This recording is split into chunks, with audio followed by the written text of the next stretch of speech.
मैं जैसा अभी आप लोगों से कह रहा था, पहली बात तो यहाँ पर नेट की दिक्कत रहती है। आप लोग धैर्य रख करके जमे रहें।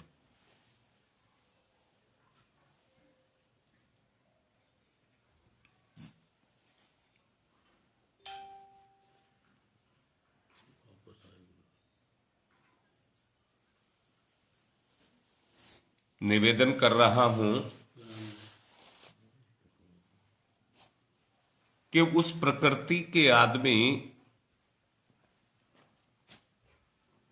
जो सहयोग की प्रकृति के आदमी होते हैं, उनका मिल पाना बहुत आसान नहीं होता। याद रखना, जिस भी कार्य में सहयोग जुटने लग जाता है, वो कार्य आगे आगे चलना शुरू हो जाता है। आदमी की अपनी सोच है, हर आदमी की अपनी एक सोच है।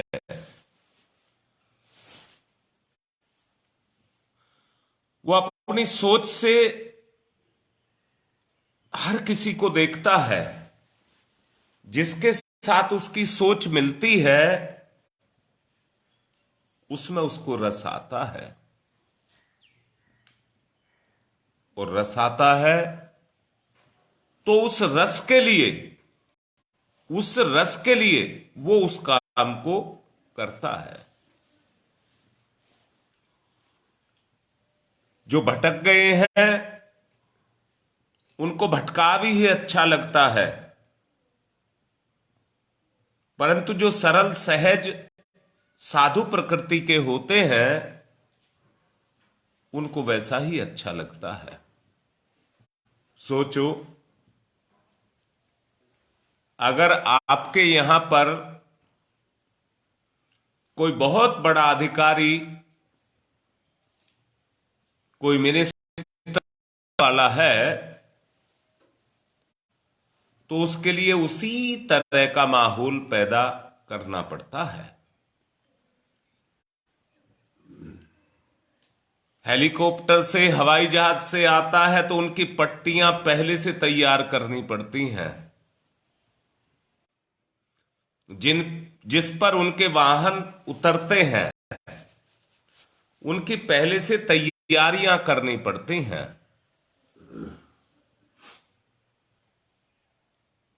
उनके स्वागत के लिए उसी तरह के आधार बनाए जाते हैं। अब मैं भी आपसे यही कह रहा हूं, अगर हमें अपने जीवन को अच्छा बनाना है, तो अच्छा बनाने के लिए हमें भी एक ऐसा आधार चुनना होगा। अगर हमने उस आधार को चुन लिया और उस पर हमने चलना शुरू कर दिया,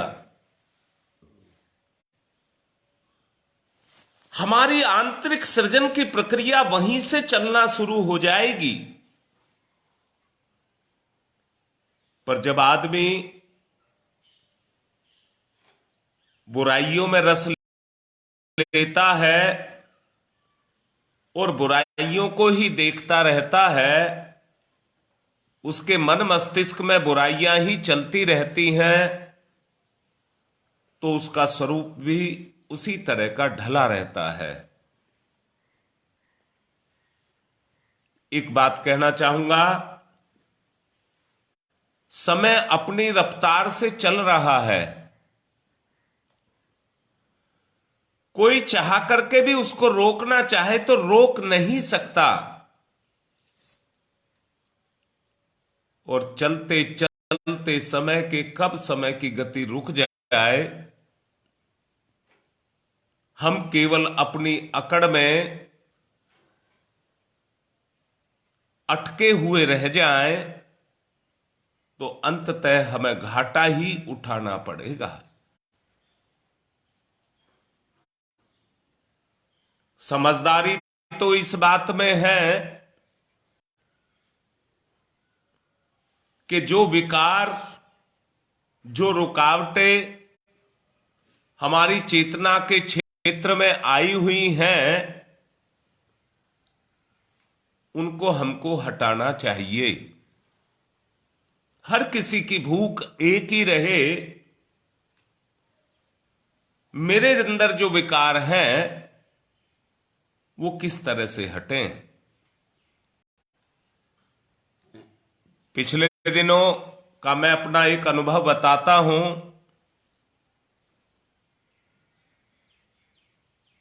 मैं मानसिक अस्पताल में जाया करता था प्रोग्राम देने के लिए। काफी दिन के बाद एक बच्चा मेरे पास आया, एक लड़का था मेरे पास आया और आकर के उसने मुझसे कहा कि गुरुजी मैं आपसे बात करना चाहता हूं।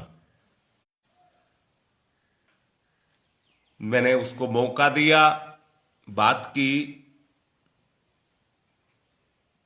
तो उसने मुझसे बताया बचपन में मेरी मां मुझे जन्म दे करके एक्सपायर कर गई थी। मेरा पिता मेरे साथ था, पर वो साथ भी बहुत लंबा नहीं चला और साथ लंबा ना चलने के कारण पिता भी चला गया। अब मैं अकेला रह गया। अकेला रह गया। अपने चाचा के साथ में रहा करता था। मेरे चाचा के मन में भी मेरे प्रति खोट पैदा हो गया। चाचा मुझे हमेशा पागल कहा करता था। पागल के नाम से ही उसने मेरा नाम निकाल दिया था। एक दिन उसने क्या किया, काफी सारे बच्चे इकट्ठे किए और उनसे कहा तुमने पागल देखा है, और मेरी तरफ इशारा कर दिया। मुझे चिढ़न लगी, मेरी बेइज्जती थी, मुझको चिढ़न लगी। मैंने विरोध किया। तो विरोध करने के बाद उसने कहा उन बच्चों से, देखिए ये है पागल नहीं है। सब बच्चे ताली बजा करके हंसने लगे। मुझे और अपमान महसूस हुआ। मैंने और घोर विरोध किया। स्थिति ये पैदा हो गई कि मैं इतना हाइपर हो गया, इतना क्रोध से भर गया कि मैं अपना आपा खो चुका था। मेरे आपा खोने के कारण जितने लड़के थे, बच्चे थे, कोई ताली बजाने लगा, कोई हंसने लगा, कोई मुझे पत्थर मारने लगा। मैंने भी उठा करके उनको पत्थर मारना शुरू कर दिया। अब स्थिति ये थी, मैं अकेला था, वो इतने सारे थे। मुझे भागना पड़ा। जब मैं भागा तो सब मेरे पीछे भाग रहे थे और मैं बेतहाशा दौड़ा हुआ जा रहा था। समाज में मेरी स्थिति पागल की बन चुकी थी, जबकि मैं सच्चाई से पागल नहीं था। पूरा गांव मुझे पागल मान चुका था। इसलिए मेरा चाचा रस्सी से बांध करके मुझे इस अस्पताल में छोड़ गया। इस अस्पताल में छोड़ गया। मैं यहां पर अकेला अपने भाग्य के सहारे अपने दिनों को काट रहा हूं। काफी समय तक वो मेरे संपर्क में रहा और संपर्क में रहने के कारण मैंने उसकी वास्तविक स्थिति को समझा और समझ करके मैंने डॉक्टरों से बात की और उसकी आप बीती उन्हें बताई।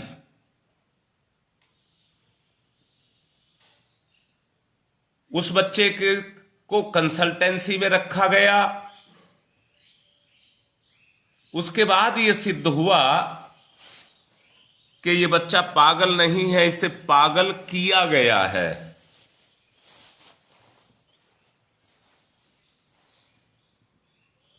ये तो वो चाचा का उसने बताया, चाचा का उद्देश्य था, जो मेरे पिता का हिस्सा था जमीन का, उसको हड़पने के लिए उसने ये योजना बनाई। अब मैं क्या कहना चाहता हूं, गुपचुप अंदर से हर आदमी एक दूसरे के साथ अपने संबंध की एक योजना को बना रहा है, जो अंदर ही अंदर पकती जाती है।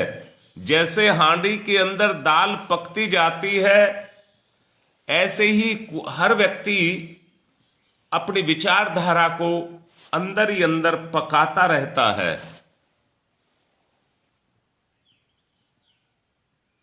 अगर विकृति पल रही है तो विकार पैदा ही होगा।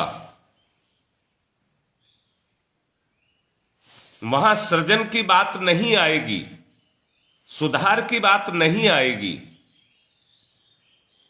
दोबारा से कहूंगा, दोबारा से यह कहूंगा, अगर व्यक्ति को अपना जीवन दिखता है, अपना आपा दिखता है, अपने स्वरूप में अच्छाई और बुराई दिखती है,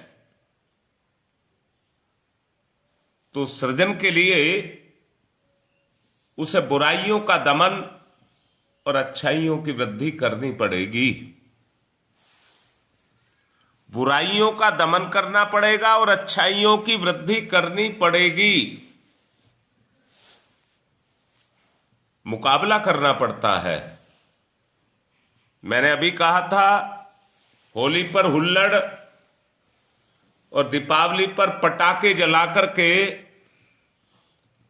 हर कोई होली और दीपावली को मना लेता है, परंतु उसका जो वास्तविक उद्देश्य है उस तक बिरले ही जाते हैं।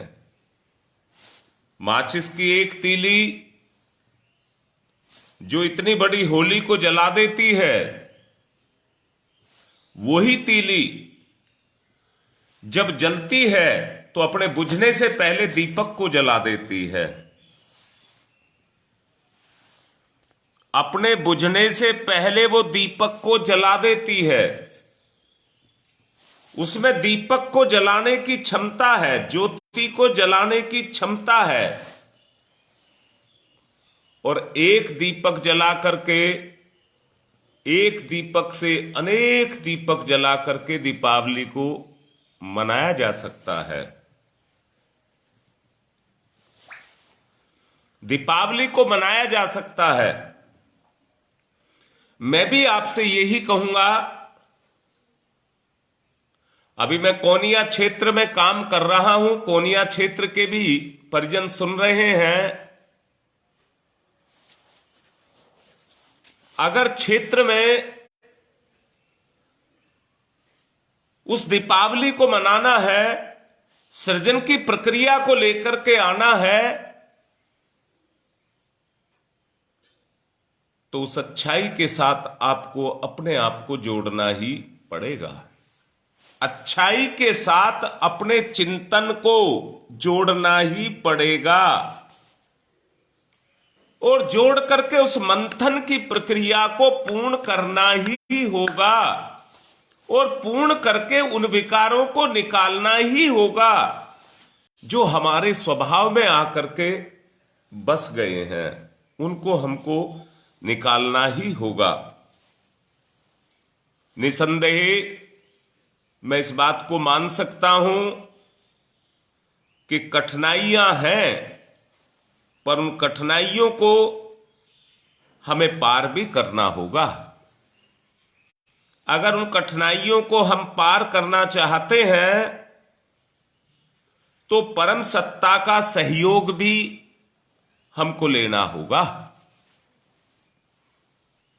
समूची सृष्टि को उगने, उभारने बदलने जैसे क्रियाकलापों को अपनाना पड़ता है।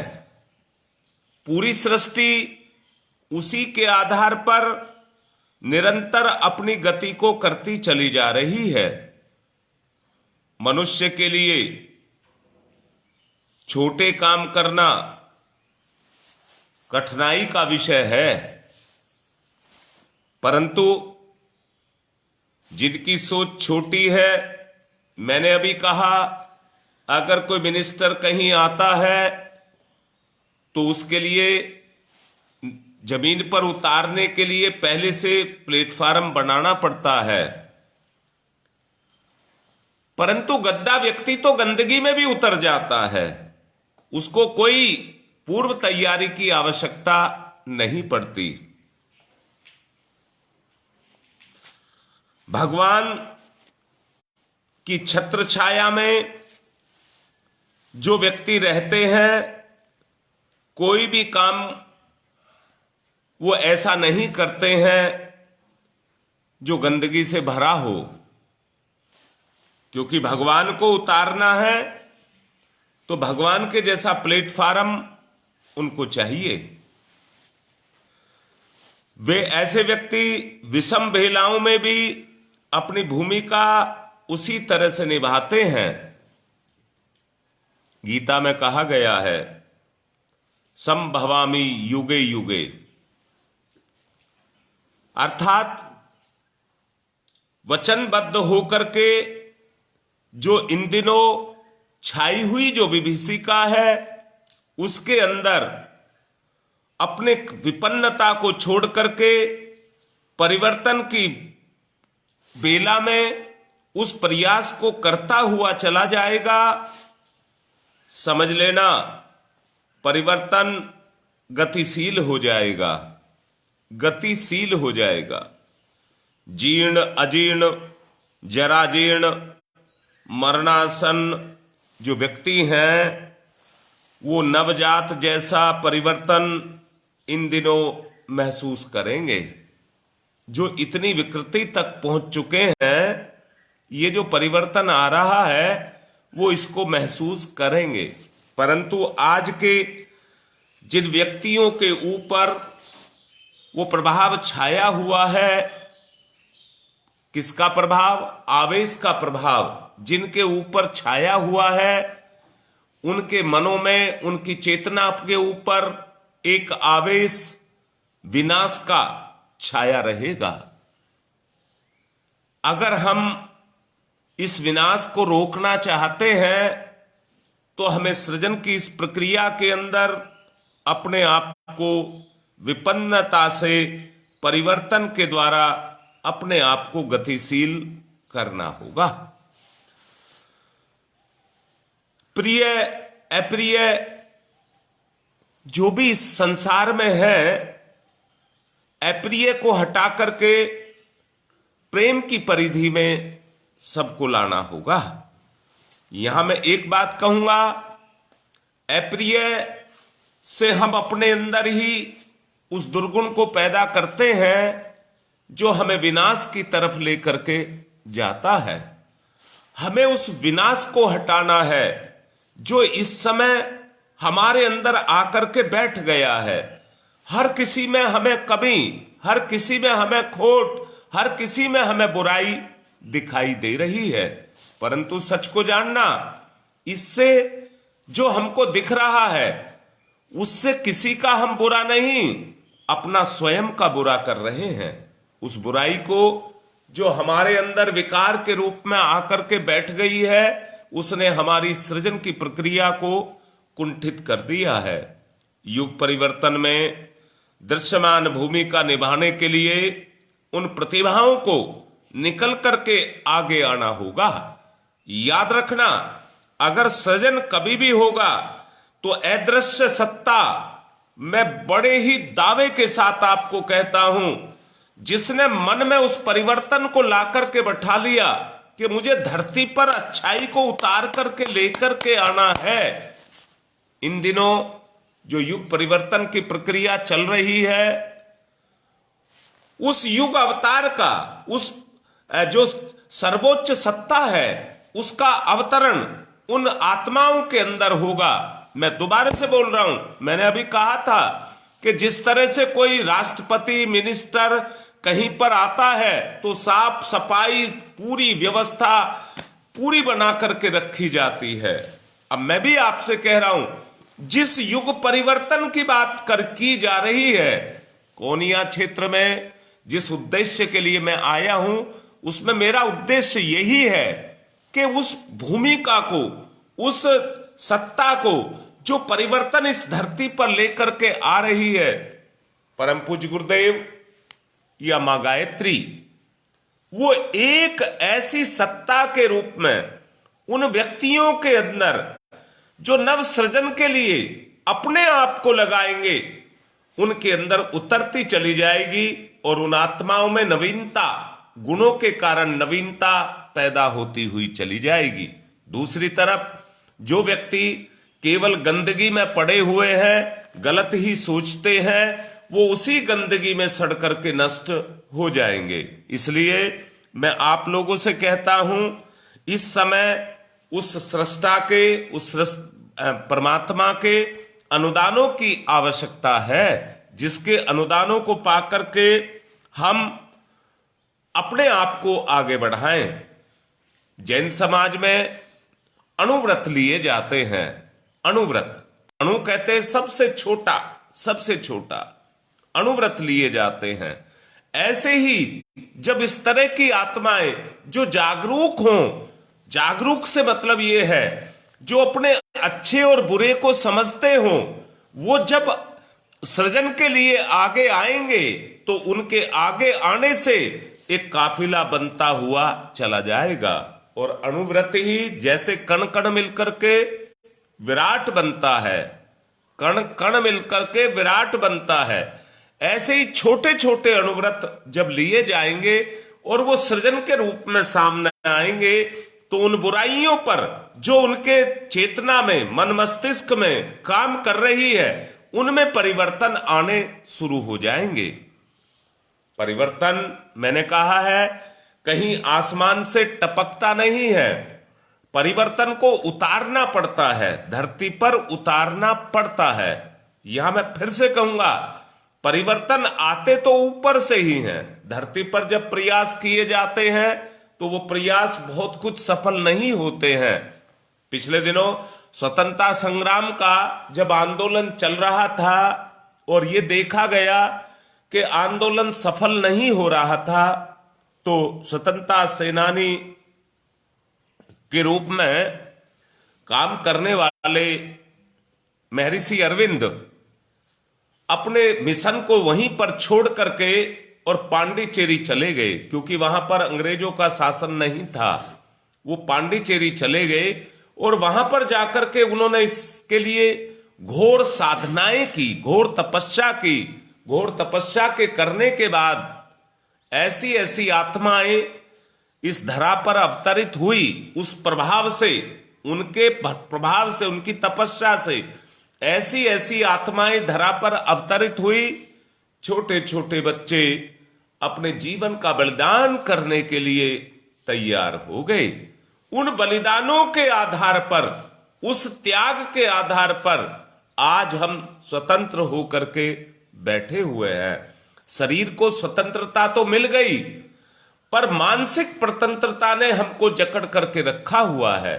मानसिक स्वतंत्रता कैसी, मैं कैसे कहूं, मुझे बुरा भी लग रहा है कहने में कि धरती पर आज एक ऐसा समय आया है जहां बच्चों को अपने ही मां बाप में और मां बाप को अपने ही बच्चों में खोट नजर आ रहे हैं। जरा सोच करके देखिए, इससे गिरा हुआ कोई समय होगा क्या?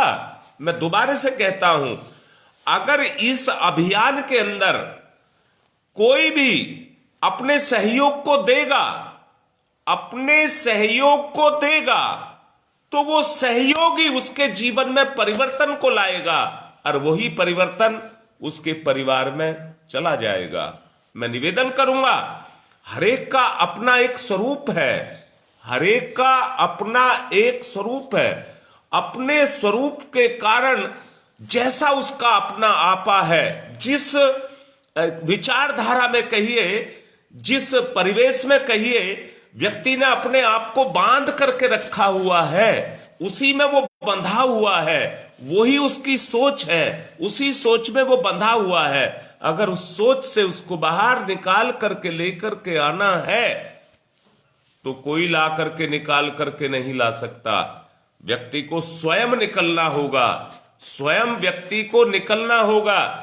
अगर आज हम गलत सोचते हैं, मैं तो कह रहा हूं, आदमी आज सोच करके ये सोच करके खुश होता है, क्या सोच करके? बच्चा कहता है मेरी मां में ये खराबी और मेरे बाप में ये खराबी, वो उसमें अपनी इज्जत समझता है, परंतु ऐसा नहीं है। और दूसरी तरफ भी कह रहा हूं, मां बाप ही अपने बच्चों में कमी निकाल करके उनको एक दूसरे को हे स्थिति में गिराता हुआ चला जा रहा है। अगर हम उत्थान चाहते हैं तो ये उत्थान और कहीं से नहीं होगा, व्यक्तिगत होगा। हमें अपनी सोच को, अपनी दृष्टिकोण को सुधारना होगा, उसमें परिवर्तन लेकर के आना होगा। जैसे जैसे मेरी अपनी विचारधारा में परिवर्तन आएगा, मेरे संपर्क में जो भी रहते हैं, जिनके संपर्क में मैं रहता हूं, उनकी सोच मेरे प्रति भी बदलती हुई चली जाएगी। रुकावट कहां से करनी पड़ेगी? मुझे व्यक्तिगत रूप से उसमें रुकावट को पैदा करना पड़ेगा। जब व्यक्तिगत से वो शुरू हो जाएगा तो वो व्यक्ति से परिवार और परिवार से समाज उस स्तर पर बढ़ता हुआ चला जाएगा। उस परिवर्तन को लेकर के आना है।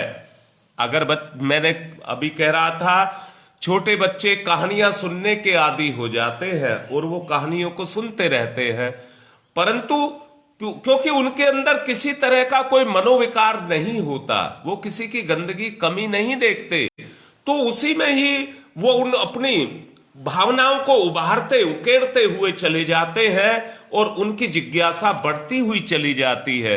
आज व्यक्ति की जिज्ञासा अंदर से देखिए, कोई भी व्यक्ति अगर कहीं जाकर के बात करते हैं तो एक दूसरे की निंदा या राजनीतिक बातें करते हैं, एक दूसरे की निंदा या राजनीतिक बातें करते हैं, परंतु कोई भी व्यक्ति ये नहीं देखा जाता कि कोई अपनी भूल सुधार के लिए किसी से कोई सलाह मशवरा कर रहा हो।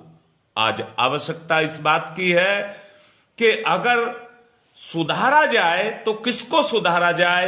अपने आप को सुधारा जाए। युग परिवर्तन की जो प्रक्रिया है वो यहीं से शुरू होगी। देखिए, शक्तियां तो शरीर की भी हैं, शक्तियां मन की भी हैं और शक्तियां भावना की भी हैं। मैं फिर से कहता हूं, अगर शरीर की शक्ति में बीमारी आ गई तो शरीर के बल को बीमारी खा जाती है, शरीर के बल को बीमारी खा जाती है। अगर हमारे मन में खोट आ गया तो हमारे मानसिक बल को बीमारी या वो बुराई खा जाएगी। अब तीसरी बात कहता हूं, अगर भावना के अंदर, मैं फिर से कह रहा हूं, हम गायत्री मंत्र का जप करते हैं, सच को देखना, बुराई पर हमारी विचारधारा जाकर के अपने आप जुड़ जाती है और क्रियाशील हो जाती है, पर भगवान पर तो नहीं होती। भगवान पर अगर हो जाए तो हमारी भावना का निर्माण हो जाए, और भावना का निर्माण हो जाए तो आत्मबल का निर्माण हो जाए। व्यक्ति उस दबाव को, उस बोझ को अपने ऊपर लेना ही नहीं चाहता। वो सहज हल्की जिंदगी जीना चाहता है, परंतु सहज हल्की जिस जिंदगी को वो सोच रहा है वो अपने आप में हल्का होता चला जा रहा है। उसके बल का उसके ऊपर कोई असर नहीं होता। व्यक्ति को अगर ऊंचा उठना है तो ऊंचा उठने के लिए उसे अपने अंदर भाव संवेदनाओं को जागृत करना होगा। भाव संवेदनाओं को जागृत करना होगा। यही देवी अनुदान के रूप में व्यक्ति के जीवन में काम करेगा और उसकी जो अंतर आत्मा है उस अंतर आत्मा को जागृत करेगा। वरना अगर व्यक्ति इसी में फंसा रहा कि इसमें ये कमी, इसमें ये कमी, इसमें ये कमी, तो भाव संवेदना भी नहीं उभरेंगी और दूसरा विचारधारा को भी कलंक लगा रहेगा। और कलंक अगर लगा रहा, कलंक अगर नहीं हटाया, तो व्यक्ति अपने आप को अपने आप ही निरंतर उस नरक में गिराता हुआ रहेगा। जब अंतःकरण के साथ आपकी विचारधारा जाकर के जुड़ती है, अंतःकरण के साथ जुड़ने से जो भाव संवेदना है, उन भाव संवेदनाओं का संचरण आपकी विचारधारा के अंदर होगा और जितने विकार हैं वो निकलेंगे। मैं अपने कोनिया क्षेत्र के विशेष रूप से सभी को कह रहा हूं, कोनिया क्षेत्र को विशेष रूप से इसलिए कह रहा हूं कि आजकल मैं यहां पर हूं और काफी परिजनों को हमने 2 दिन में जोड़ा है। मैं ये कहूंगा, अगर अपनी भाव संवेदनाओं को जगाना चाहते हैं तो उस सहयोग की भावना को, अच्छाई में सहयोग की भावना को जगाना पड़ेगा।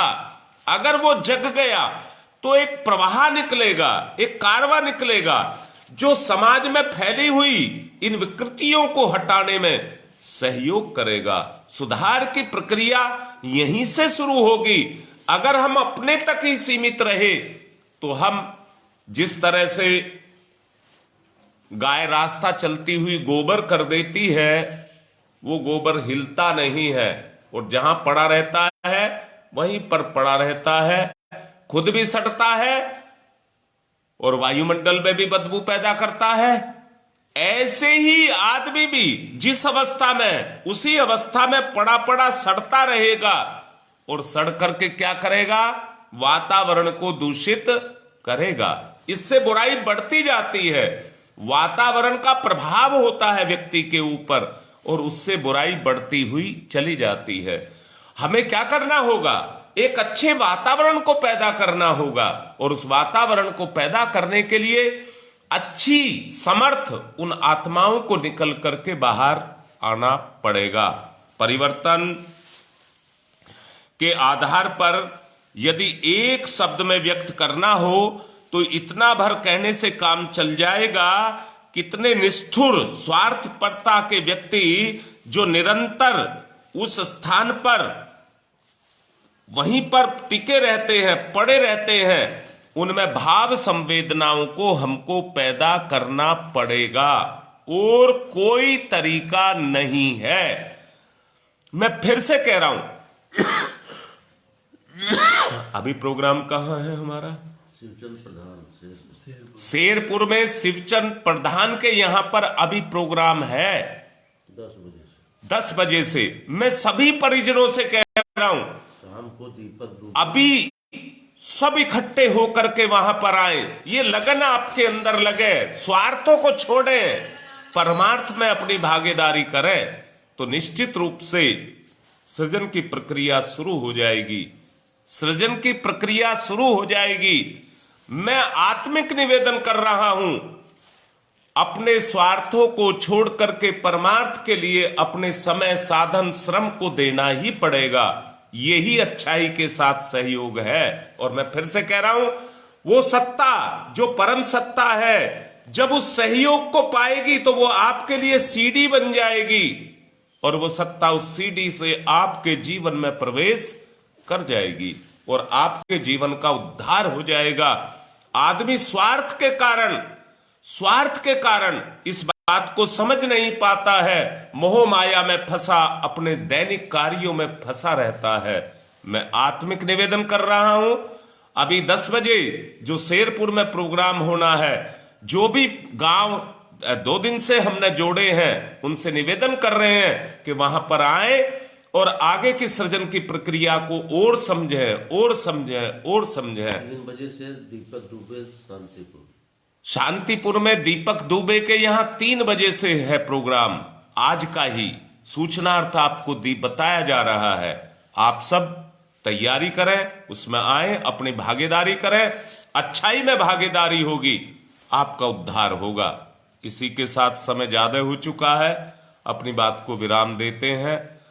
और फिर से कह रहा हूं, मजबूरी है, यहाँ नेट काम नहीं करता, एक बच्चे ने अपना फोन नेट से जोड़ दिया है तो ये ज्यादा काम कर गया, नहीं तो नहीं करता है। ओम शांति ही शांति ही शांति।